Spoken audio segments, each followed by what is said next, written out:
जय श्री कृष्ण दोस्तों, मेरा नाम है अजय कृष्ण मुंशी और आज हम डिस्कस करेंगे राजस्थान एकीकरण का भाग 3। इस पर्टिकुलर वीडियो में हम राजस्थान एकीकरण के ऐसे कुछ फैक्ट के बारे में बात करेंगे जो कि उन 7 चरणों के बियॉन्ड है।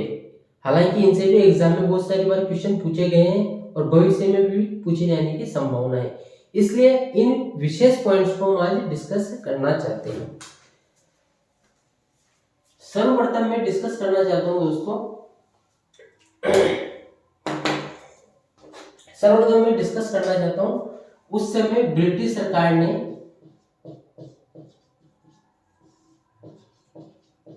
अपने शासन में सुविधा हो इसके लिए 3 प्रकार के राज्यों की श्रेणियां बनाई थी। ए श्रेणी, बी श्रेणी तथा सी श्रेणी। अब क्या मतलब है इनका?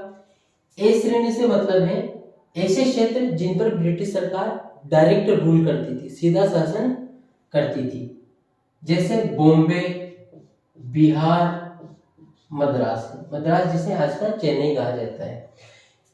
बी श्रेणी में ऐसे इलाके, ऐसी रियासतें आती थी, बेसिकली इसमें देसी रियासतें आती थी, देसी रियासतें इसमें शामिल की गई थी। ठीक है, देसी रियासतें जैसे कि राजस्थान में बहुत सारी देसी रियासतें थी, जैसे कोटा रियासत, जयपुर रियासत, उदयपुर रियासत, जोधपुर रियासत। राजस्थान की बाहर की बात करें तो लखनऊ रियासत, और ज्यादा बात करें तो ग्वालियर रियासत, मैसूर रियासत। तो इस प्रकार की ये जो जितनी भी रियासतें थी ये बी श्रेणी की कही जाती थी उस समय। और सी श्रेणी में आता था दोस्तों चीफ कमिश्नरी क्षेत्र, चीफ कमिश्नरी क्षेत्र। इनको चीफ शिप क्षेत्र के नाम से भी जाना जाता है। जैसे राजस्थान के कॉन्टेक्स्ट में अगर बात करें तो अजमेर, मेरवाड़ा। बहुत सारे बच्चे कंफ्यूज होते हैं कि सर मेरवाड़ा क्या होता है। तो अजमेर के आसपास का जो इलाका होता है वो थोड़े टाइम पहले मेरवाड़ा के नाम से भी जाना जाता था। ये मेरवाड़ा है, मारवाड़ नहीं है, न कि मेवाड़ है। तो ये चीज अपने को ध्यान में रखनी है। अब अपने को पता है वर्तमान जो हम राजस्थान का स्वरूप देखते हैं इसमें बी श्रेणी के राज्य भी हैं, यानी कि देसी रियासतें भी हैं, और सी श्रेणी के अजमेर, मेरवाड़ा जैसे प्रांत भी शामिल है। यानी कि हम कह सकते हैं कि वर्तमान राजस्थान का निर्माण तत्कालिक बी तथा सी श्रेणियों से हुआ है। हम सबको एक और जानकारी यहाँ पर होनी चाहिए कि संविधान के 7वें संशोधन 1956 के द्वारा इस प्रकार की ए बी सी सभी प्रकार की श्रेणियां समाप्त कर दी गई। तो वर्तमान में इस प्रकार की किसी भी प्रकार की श्रेणियों का अस्तित्व नहीं है। जो दूसरा पॉइंट हमें डिस्कस करना है इस महत्वपूर्ण वीडियो में वो है राज्य पुनर्गठन आयोग के बारे में। क्या है राज्य पुनर्गठन आयोग और कब अस्तित्व में आया था और क्या इसकी एकीकरण में भूमिका रही? तो दोस्तों राज्य पुनर्गठन आयोग भारत सरकार द्वारा गठित किया गया था। क्यों किया गया था? इसलिए किया गया था ताकि अगर किसी राज्य में कोई ऐसा हिस्सा चला गया जो उस राज्य का भौगोलिक दृष्टि से, जनजातीय दृष्टि से, बोलचाली दृष्टि से अगर उस क्षेत्र का नहीं हो तो वहां पर कुछ क्षेत्रों का आदान प्रदान कर लिया गया। जैसे हम सबको जानकारी है कि जो राजस्थान का सिरोंज क्षेत्र है वो मध्य प्रदेश को सौंप दिया गया, और मध्य प्रदेश का जो सुनेल टप्पा क्षेत्र है वो राजस्थान के झालावाड़ में वर्तमान में है, सुनेल नाम से। तो ये किसने किया? ये किया राज्य पुनर्गठन आयोग की सिफारिशों के आधार पर। इसके जो अध्यक्ष थे दोस्तों वो थे फजल अली। फजल अली इसके अध्यक्ष थे। आबू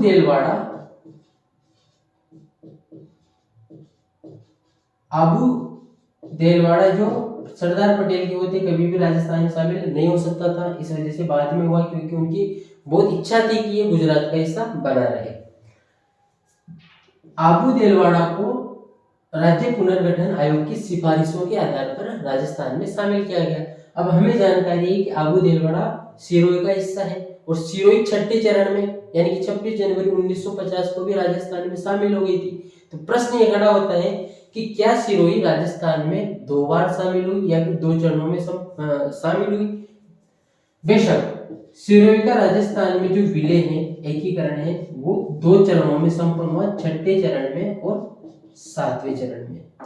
छठे चरण मतलब 26 जनवरी 1950 और 7वां चरण यानी कि 1 नवंबर 1956। ये क्वेश्चन बहुत सारी बार एग्जाम में पूछा गया है।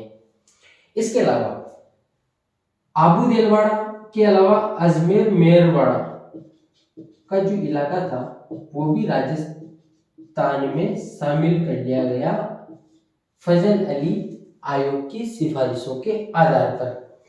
और इसी कारण अजमेर उस समय 1 नवंबर 1956 को राजस्थान का 26वां जिला भी बना था।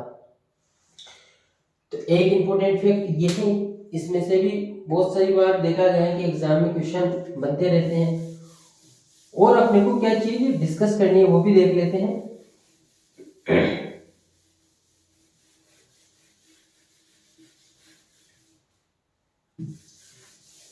एक चीज मैंने दोस्तों आपको बताई थी कि 30 मार्च को हम राजस्थान स्थापना दिवस मनाते हैं। पर्यटन शुल्क नहीं लगता है, जैसे आप आमेर के किले में घूमने के लिए जाते हो तो वहां पर आपको बिना शुल्क के पर्यटन के अवसर मिल जाते हैं, बिना शुल्क के, राजस्थान के किसी भी भूभाग में। तो उसी की बात कर रहा हूं मैं। 30 मार्च 1949 को राजस्थान में पहली बार उत्तरदायी तथा लोकतांत्रिक सरकार गठित हो गई थी। यानी कि राजशाही समाप्त हो गई थी, उत्तरदायी यानी कि रेस्पॉन्सिबल लोगों के लिए, और लोकतांत्रिक सरकार गठित हो गई थी। हालांकि ये जो सरकार थी वो भी मनोनयन पर आधारित थी। बहरहाल इसे उसकी तुलना में लोकतांत्रिक जरूर हम कह सकते हैं कि उत्तरदायी और लोकतांत्रिक सरकार गठित हो गई थी। इसी कारण दोस्तों 30 मार्च का दिन राजस्थान स्थापना दिवस के रूप में मनाया जाता है। हम सबको जानकारी है कि 30 मार्च 1949 को वृहद राजस्थान जो चौथा चरण है वो संपन्न हुआ था, जिसमें बहुत बड़ी बड़ी रियासतें जयपुर, जोधपुर, बीकानेर जैसी रियासतें राजस्थान, जैसलमेर जैसी रियासतें राजस्थान में मिली थी। और उस चरण का उद्घाटन स्वयं वल्लभ भाई पटेल द्वारा किया गया था। तो ये पॉइंट भी अपने को ध्यान में रखना है। इसके अलावा एक और पॉइंट की ओर मैं आपका ध्यान आकर्षित करना चाहूंगा। राजस्थान या फिर संपूर्ण भारत में जितनी भी रियासतों का भारत में विलय हुआ, उनके लिए भारत सरकार द्वारा एक विभाग गठित किया गया है। उस विभाग का नाम था दोस्तों रियासती विभाग। और हम में से किसी को आश्चर्य नहीं है कि रियासती विभाग के जो सर्वाधिक जो अध्यक्ष थे वो थे सरदार वल्लभ भाई पटेल। और सरदार वल्लभ भाई पटेल के अंडर ही काम करते थे उनके सचिव वीपी मेनन, जिनका राजस्थान और संपूर्ण भारत के एकीकरण विलय में सर्वाधिक योगदान माना जाता है। बहुत सी बार ये भी प्रश्न आता है कि रियासती विभाग का गठन कब किया गया था भारत सरकार के द्वारा, तो 5 जुलाई 1947 में। और ये रियासती विभाग गृह मंत्रालय आपस में कोऑर्डिनेशन से काम करते थे। साथ ही साथ में एक और पॉइंट में ये है कि आपको बताना चाहूंगा, जोधपुर की जो शासक थे उनका नाम था, एकीकरण के समय की बात कर रहा हूं मैं, हनुमंत सिंह। कई जगह पर ये हनुमंत भी मिलता है, तो आप दोनों ध्यान में रख सकते हो। हनुमंत सिंह, इनकी बहुत प्रबल इच्छा थी कि मैं पाकिस्तान में अपनी रियासत को विलय कर दूं, लेकिन बीच में आ गए सरदार पटेल, तो ये विलय संपन्न नहीं हो पाया। बहरहाल उसके बाद में हम कुछ और पॉइंट्स को यहाँ पर डिस्कस करना चाहेंगे।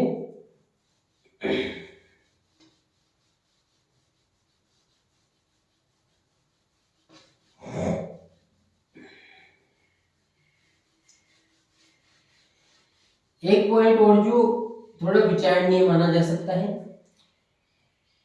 कि जब हम बात करते हैं कि अजमेर का राजस्थान में एकीकरण 1956 में हुआ, तो उससे पहले अजमेर की क्या भूमिका थी? उस उससे पहले अजमेर एक स्वतंत्र निकाय के रूप में कार्य कर रहा था। और बहुत सारे बार क्वेश्चन भी आया हुआ है कि अजमेर के प्रथम व एकमात्र मुख्यमंत्री कौन थे? और इसका आंसर है दोस्तों हरिभाऊ उपाध्याय। हरिभाऊ उपाध्याय।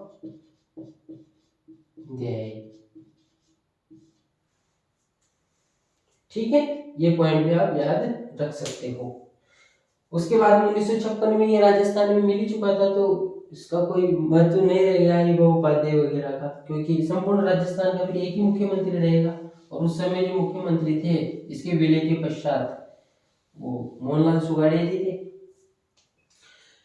अब मैं एक और चीज की ओर आपका ध्यान खींचना चाहूंगा, जो भी एग्जाम के पॉइंट ऑफ व्यू से हालांकि थोड़ी सी कम महत्वपूर्ण है, लेकिन फिर भी उसका नॉलेज होना चाहिए कि जब ये एकीकरण की प्रक्रिया चल रही थी तो उस समय मुख्यमंत्री पद की क्या स्थिति थी, किस प्रकार से मुख्यमंत्री बन रहे थे, क्या वो मनोनीत हो रहे थे, क्या वो निर्वाचित हो रहे थे, क्या वो दोनों हो रहे थे, आखिरकार प्रोसेस क्या रहा होगा, उस चीज के बारे में थोड़ा सा डिस्कस कर लेते हैं।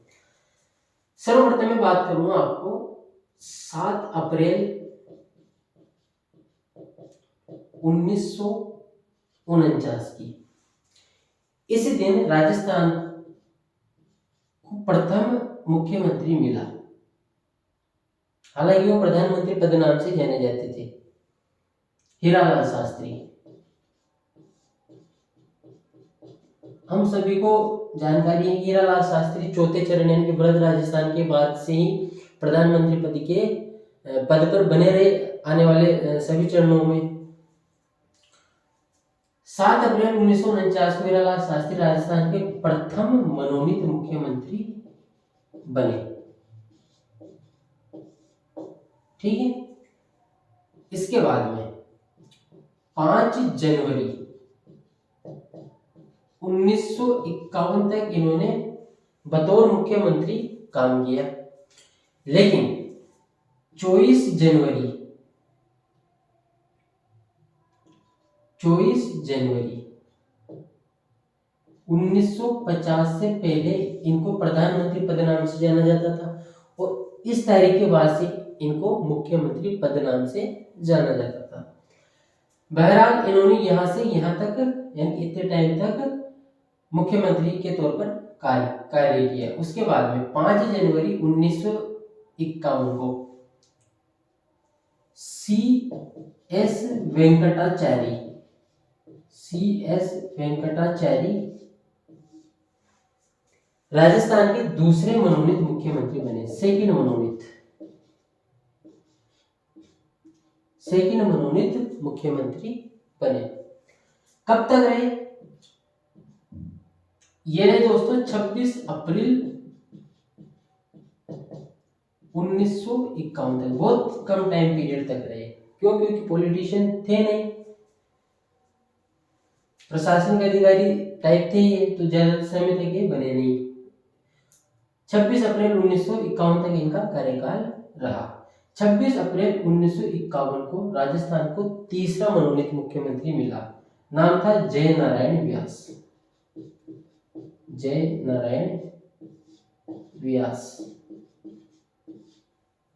ठीक है, जय नारायण व्यास ने 26 अप्रैल 1951 से 3 मार्च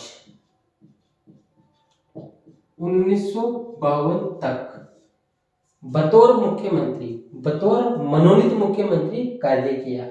3 मार्च 1952 को क्या हुआ? तो 3 मार्च 1952 को राजस्थान में पहली बार लोगों द्वारा चुनी गई निर्वाचित सरकार गठित हुई, और उस निर्वाचित सरकार का प्रथम निर्वाचित मुख्यमंत्री बना टीकाराम पालीवाल, श्रीमान टीकाराम जी पालीवाल। के